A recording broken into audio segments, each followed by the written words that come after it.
Ini gue surprise banget ya. Gue main ke sini, gue ngeliat ada roastery sebesar ini. Di belakangnya tuh ada tempat prepare untuk processing green bean maupun cherry. Wah, cerita awalnya gimana sih? Bisa buat roastery di sini nih? Jadi awalnya tuh perusahaan ini tuh dia tuh punya kayak resto sama coffee shop lah. Oke. Di Garut sama di Jogja. Aha. Nah, terus mungkin makin kesini harga kopi makin tinggi, terus kebutuhan kita makin banyak. Terus akhirnya kita memutuskan untuk mulai kita masuk bahan baku sendiri lah. Menurut Mas Davan yang udah dari 2019 terjun belajar di dunia kopi. Menurut Mas perkembangan di dunia kopi sekarang tuh gimana? Dari Mas pertama kali belajar ya? Harga ya. Harganya gimana? Harganya makin tinggi. Sama prosesnya makin banyak. Proses inovasi. makin banyak? Iya, inovasi apalah kayak ya gitu-gitu lah prosesnya aneh-aneh. Bukan aneh-aneh sih. Banyak makin variatif. Udah semakin berkembang ya? Semakin berkembang. Gue aja tuh bingung ya, sekarang kopi tuh makin banyak aja variannya. Yang tadinya gue cuman tahu, oh ini cuman espresso, filter, sekarang juga ada banyak macam ya kayak tadi ya campur infuse, campur melon, eksperimental. Tapi setuju gak sih dengan eksperimental gitu-gitu? Setuju aja. Mungkin bisa jadi buat pintu orang yang mungkin taunya pahit. Misalnya.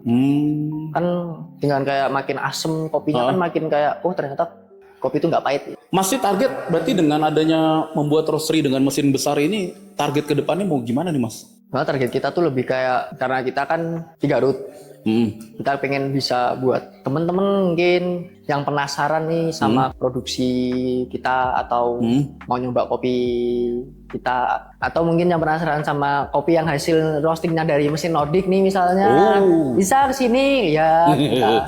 Terus menurut Mas nih, untuk kopi yang bagus, rasanya enak, itu perlu didukung sama equipment dan peralatan yang memadai nggak sekarang? Kalau untuk ngomongin equipment sebenarnya itu perlu sih, sangat dibutuhkan sebenarnya. Kita lihat lagi lah maksudnya dari budgetingnya gimana. Cuman kalau secara equipment itu sangat membantu ya. dukung banget lah.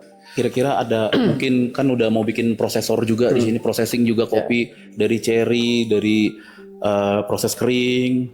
Nextnya mau kemana sih nanti? Nextnya kita sebenarnya pengen kayak ini sih, ya kita ada tempat edukasi lah. Karena kita kan ada pengolahan, ada roastery. Oh jadi kayak bikin kelas-kelas kopi gitu di sini ya? Di Garut belum ada tuh berarti? Belum ada.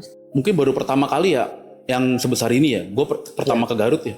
Kebanyakan kan masih small roastery ya. Itu gimana tuh sekarang? Kita lebih ke support bareng aja sih. Oh, karena kita support. juga ngolah green bean kan. Jadi ketika kita jalan, roaster teman-teman nyari green bean ke kita sama-sama maju bareng. Kan enak ya. Bagus tuh, bagus. Ini buat teman-teman pelaku bisnis kopi, jadikan kompetitor Anda sebagai partner karena kita semua itu saling membutuhkan satu sama lain.